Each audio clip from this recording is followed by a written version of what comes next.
Born in Great Bend, Kansas, Sergeant Gary Hurley would go on to supply fellow service members all across the globe for his decade plus of service.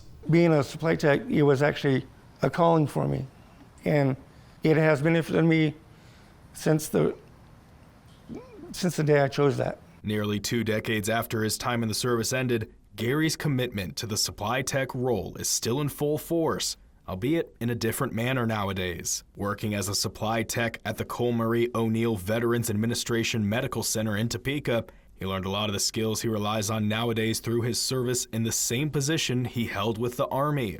Was critical, even down to the smallest tool that they needed to take care of that tank. And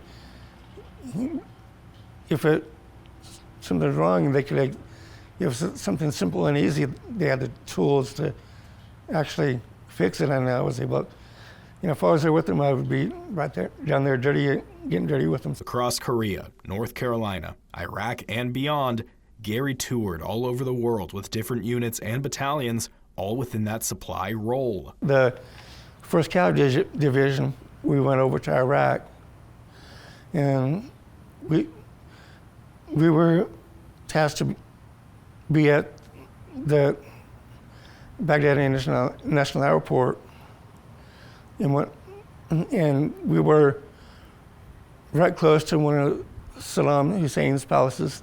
Even in his final placement overseas, just months before exiting the service, Gary took every opportunity to improve and grow.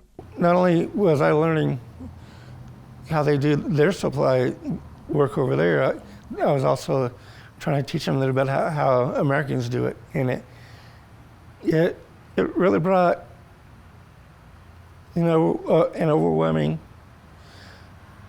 sense of pride, not only for me, but also for the Iraqis. His service to fellow veterans continues outside of his job as well. Gary is proud to be an American Legionnaire, a part of the same post that O'Neill and Cole Marie were a part of. Both members memorialized in the Topeka VA's full name, and Cole Marie was instrumental in veterans education post-service, drafting up the GI Bill. Working for you, Matthew Johnstone, 27 News.